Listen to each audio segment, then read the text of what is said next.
Ora, a educação não consiste em outra coisa senão você buscar uma autoridade cada vez mais alta,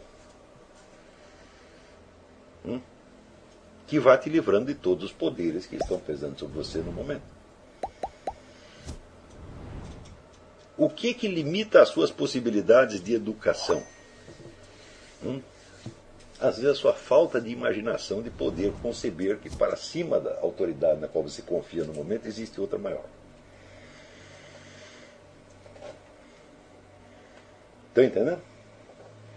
Quando nós avaliamos no conjunto, assim, qual a possibilidade que as pessoas têm, vamos dizer, de superar o seu ambiente social, cultural imediato? Eu digo, depende, elas têm uma autoridade mais alta. Isso só se conquista através da educação. Tá certo? Porém, quanto de educação você quer?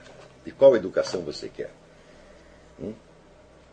Se você entende como educação aquilo que já está oferecido no próprio ambiente imediato, ela só vai te dar, esse ambiente imediato só vai te dar a educação necessária para você se virar dentro desse ambiente imediato.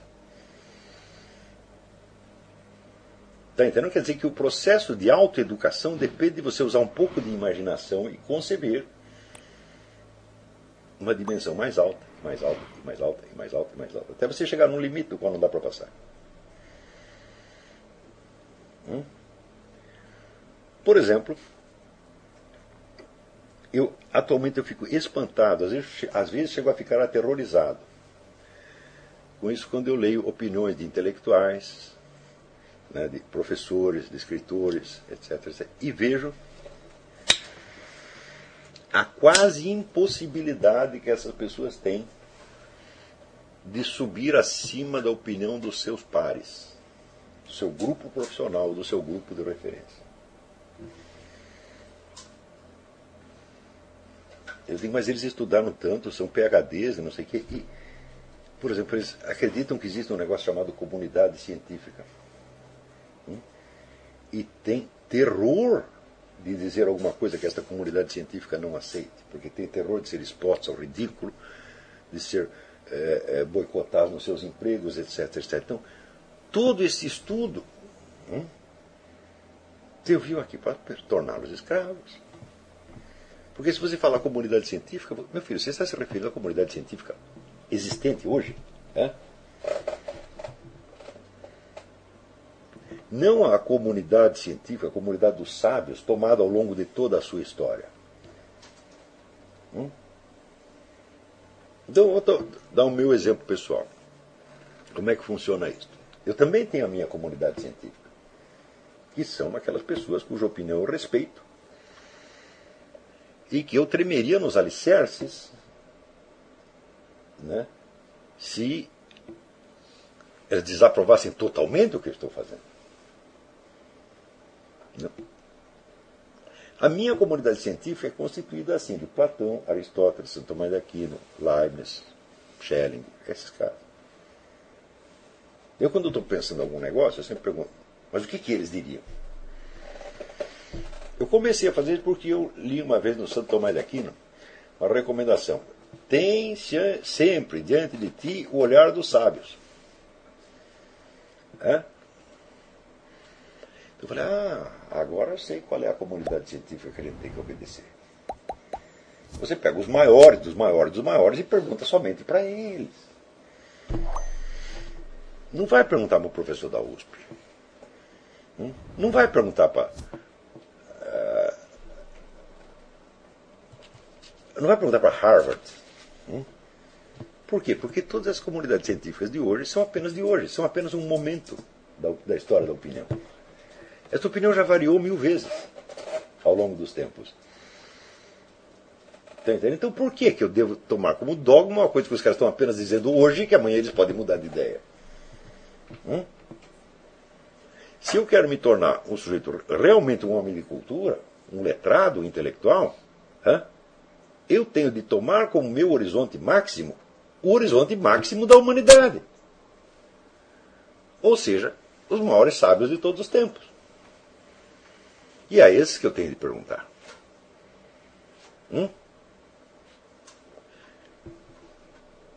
Se você fizer isso, você vai notar, em primeiro lugar, o seguinte, que, tomados como conjunto, esses grandes sábios têm um número muito menor de convicções do que qualquer comunidade social, comunidade acadêmica de hoje em dia. As comunidades acadêmicas estão cheias de crenças. Acredito nisso, mais nisso, mais nisso, mais nisso, mais nisso. E você discordou num pedacinho, eles já começam a achar que você está louco. Ou que você está com treta, ou que você recebeu um dinheiro para dizer aquilo.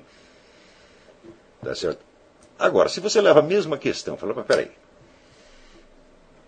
Vamos perguntar aqui para Leibniz, Platão, Aristóteles, reúne todos eles. Muito provavelmente o que eles vão te dizer, ó, meu filho, eu não sei. Também não sei. Tenta, experimenta, vê se dá certo. Os pontos em que eles estão de acordo, aquilo que o Mário Ferreira dos Santos chamava uma tese meguística, quer dizer, o conjunto das teses positivas subscritas por toda a filosofia universal, são de natureza muito genérica. Não tem a solução para problemas concretos. Então, problemas concretos, né? Os sábios provavelmente confessariam os seus limites, que são o quê? Os limites reais da inteligência humana. Quer dizer, os limites que Aristóteles não transpôs, Leibniz não transpôs, né? Santo Tomás de Aquino não transpôs, Schelling não transpôs, Edmundo Husserl não transpôs, Eric Wegener não transpôs. Bom, provavelmente são limites permanentes da inteligência humana. Nós não sabemos, eles não sabiam isso, eu também não sei, e amanhã vão continuar não sabendo. E se é assim, então a gente tem o direito de especular. É isso? Agora, como é que você faz para você se colocar sob a autoridade destes e se livrar da autoridade do meio intelectual atual, mesmo tomado nas suas expressões mais cultas? Digo, gente, precisa muita coragem para isso. Por quê? Porque você só terá acesso a esta comunidade dos sábios através de um único instrumento que se chama leitura. Eles não podem estar fisicamente presentes. Eles não podem exercer sobre você, contra ou a favor de você, nem pressão social de tipo nenhum.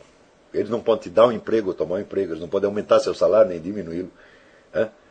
Eles não podem te olhar feio. Não podem fazer uma piadinha a seu respeito. Tá certo? Não podem te dar uma propina. Não podem fazer nada. Eles só podem dizer sim ou não. E era justamente esta galeria de sábios que Santo Tomás de Aquino sugeria que nós colocássemos diante de nós como nossos juízes permanentes. Se você não é capaz de fazer isso, então você não tem educação nenhuma. Você tem apenas o adestramento para o meio social onde você está. Quando você se submete a esta autoridade, de fato você é capaz de se sobrepor a qualquer meio social ou cultural. Porque você, não porque você escapou, você está não é a liberdade metafísica. Não. Você apenas entrou dentro de um ambiente cultural universal. É o máximo ambiente mental que nós podemos conceber. Fora dali você entra no sobre-humano. São os anjos. Já eu não pergunto mais para Aristóteles porque eu conversei com o arcanjo Gabriel. Isso pode acontecer também. Mas deixa isso para um pouco depois. Se vier o arcanjo Gabriel e disser para você, olha, é assim, assim, assim, assim, assim, assim, assim. Daí você não vai dizer, mas Aristóteles disse que não sei o quê. Daí não dá, meu filho. Você está entendendo? Porque aí você está jogando um nome, tá certo, de prestígio contra a estrutura da realidade. Quando você chega, vamos dizer, nesta medida máxima da referência humana, que são os sábios, aí pela primeira vez você entende um negócio que se chama realidade. Realidade é um ponto onde você não são mais ideias que estão falando, é a própria realidade que está falando. E fala com uma autoridade divina, porque tudo que é da realidade foi Deus que fez. As ideias não, foram todos nós que fizemos. Inclusive as ideias de Aristóteles, de Platão, de Santo Tomás de Aquino. E